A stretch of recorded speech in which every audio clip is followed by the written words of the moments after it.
जज साहब, अगर मुझे फांसी पे लटकाना है तो लटका दीजिए, लेकिन मुझ पर झूठा इल्जाम मत लगाइए। इल्जाम झूठा या सच्चा, इसका फैसला करेगी अदालत, जिसके सामने यह जाहिर हो गया है कि विजय श्रीवास्तव आतंकवादियों को बारूद सप्लाई किया करता था, और यह है वो बैग जिसमें वो बारूद छिपाकर आतंकवादियों को पहुंचाने ही वाला था कि वक्त से पहले बारूद फट गया, एक धमाका हुआ और 3 जिंदगियों का खेल खत्म हो गया।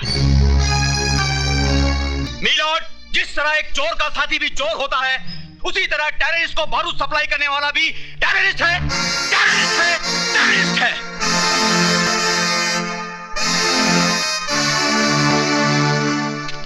मुलजिम विजय श्रीवास्तव, वल्द मोहनलाल श्रीवास्तव, ये अदालत तुम्हें आतंकवादियों को बारूद सप्लाई करने के जुर्म में मुजरिम करार देते हुए 5 साल सख्त कैद की सजा सुनाती है। गलत, गलत सजा सुना बेटे जज साहब। इस चलती फिरती लाश में उम्मीद की सांसें फूंक दी आपने। माँ बाप और भाई की मौत के बाद जीने की चाहती खो दी थी मैंने, लेकिन अब जीऊंगा इस इंतजार में कि ये 5 साल का वक्त कब गुजरेगा, ताकि उस दरिंदे को ढूंढ सकूं जिसने मेरे माँ बाप के खून से मेरा मुकद्दर लिखा है।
कपड़े पहन के जा। कपड़े तो सब पहनते हैं, मुझे लाइफ में थोड़ा चेंज चाहिए। चेंज है, अभी निकालती हूँ मैं तेरा चेंज। अरे माँ, तुम कहाँ उसके पीछे भाग रही हो? वो कहाँ हाथ आने वाला है?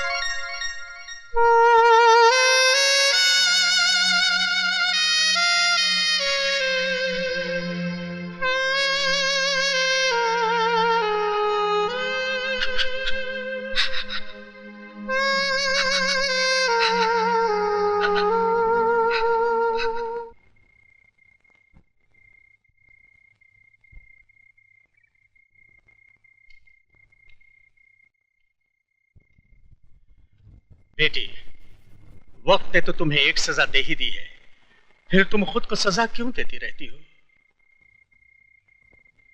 ताकि उस भगवान से पूछ सकूं कि दुनिया भर के रंजो गम उसने मेरी ही झोली में क्यों डाल दिए। आंखें खुली तो माँ का चेहरा देखने को तरस गई, और जब कोई इन आंखों में बसा तो उसे भी उसने मुझसे छीनकर इन आंखों को फिर से सुना कर दिया। बेटी, वो देता भी है और छीनता भी है, ये उसका निजाम है। मैं और बापों की तरह तुमसे ये नहीं कहता कि विजय को भूल जाओ, मैं तो ये कहता हूं कि तुम विजय का इंतजार करो। लेकिन इंतजार के इन 5 सालों में तुम्हें खुद भी तो जीना होगा। बेटी, रात बहुत हो चुकी है, चलो सो जाओ। आओ बेटी।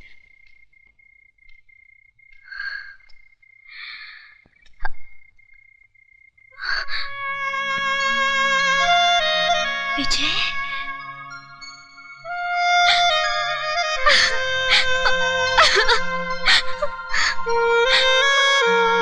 विजय, तुम्हारे बगैर जीना बहुत मुश्किल है।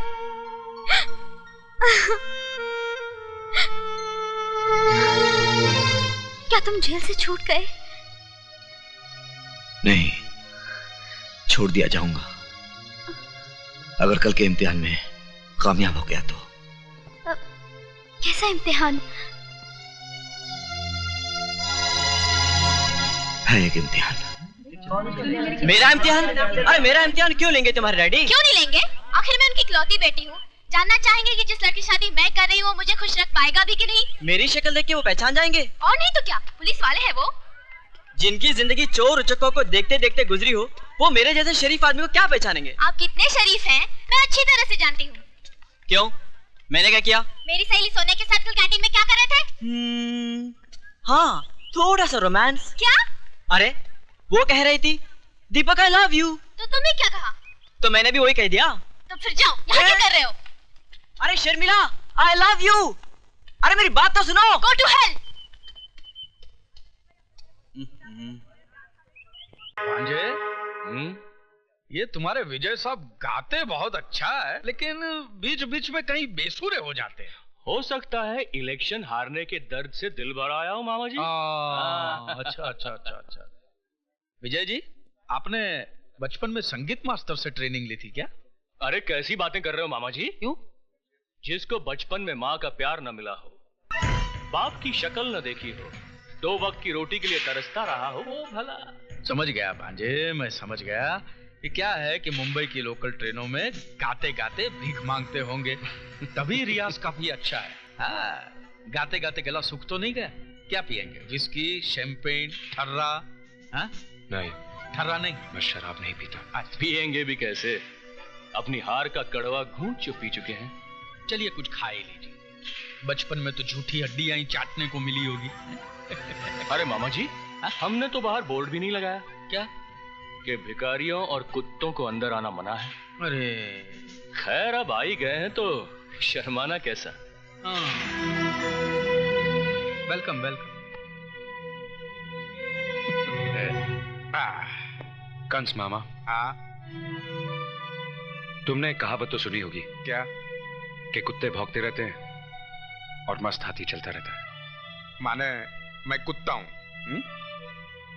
तुम कुत्ते से भी बदतर हो, वरना अपनी बहन के दरवाजे पर बैठकर उसके घर का जूठन नहीं खाते। भांजे, ये सुनो। क्या हुआ मामा? और तुम सुनो मामा के भांजे, ये जो भिखारियों की तरह हाथ में कटोरा लेके खड़े हो, इसमें पड़ा हुआ खाना मेरे पैसों का है। ये जश्न जरूर तुम्हारे घर में मनाया जा रहा है, लेकिन इसका खर्च मैंने दिया है।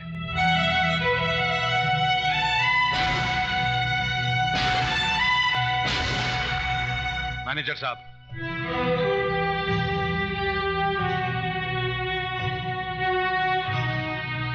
ये देखो और खुद फैसला करो कि झूठी हड्डियां कौन चाट रहा था।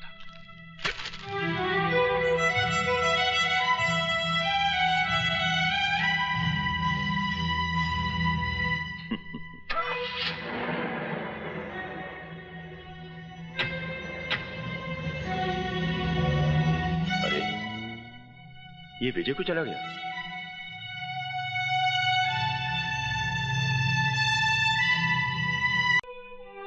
एक मां मिली जिसने अपने आंचल में सारी दुनिया की नजरों से मुझे छुपा लिया। तुम्हारे भगवान ने उसे भी मुझसे छीन लिया। कोई नहीं बचा जिससे मैं प्यार कर सकूं या कोई मुझसे प्यार कर सके। क्यों? मधु जी आपसे प्यार नहीं करती क्या? उसका नाम मेरे नाम के साथ मत जोड़िए, वरना जज साहब के काले कोट पर सफेद धब्बा लग जाएगा। लोग समझेंगे कि एक हरामी के साथ रिश्ता जोड़कर जज साहब को कोड हो गया। जिस तरह हम भूल गए, आप भी भूल जाइए कि इस दुनिया में हमारा कोई है। तो भी तोड़ दो इन चूड़ियों को अपने हाथों से, जिन्हें प्यार की कसमों के साथ तुमने मुझे पहनाई थी। मेरे गले में तो तुम मंगलसूत्र नहीं डाल सके। फांसी का फंदा तो डाल दो, ताकि किसी और की बाहों में जाने से पहले मैं अपने आप को खत्म तो कर दूं। विजय, मैं तुम्हारे बगैर नहीं जी सकती, नहीं जी सकती। कोई किसी के लिए नहीं मरता मेम साहब, सभी जी लेते हैं। मेरी माँ भी मेरे बगैर कहीं जी रही है ना। एक औरत की गलती की सजा तुम दुनिया की तमाम औरतों को देना चाहते हो। विजय, मैं तुमसे तुम्हारी खुशियां नहीं, तुम्हारे गम मांगने आई हूँ। मुझे वापस मत भेजना। मैं वो घर छोड़ के आई हूँ जिस घर ने तुम्हें वो गम दिए हैं। विजय, मैं जीऊंगी भी तो तुम्हारे साथ और मरूंगी भी तो तुम्हारे साथ। हाँ विजय।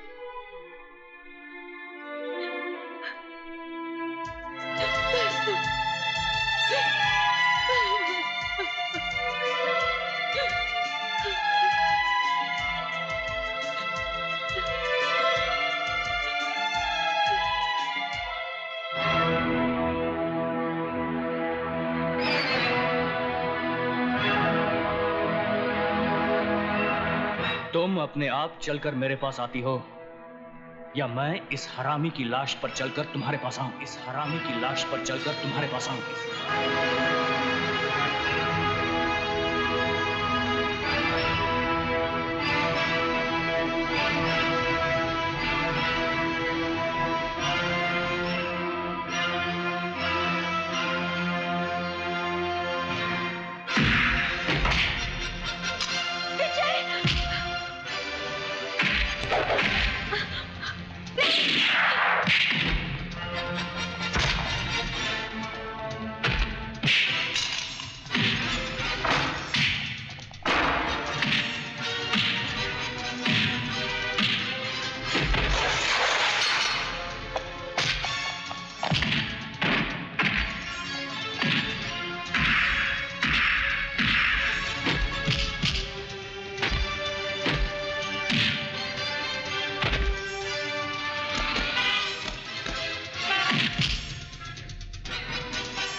क्या हुआ राजा बाबू को?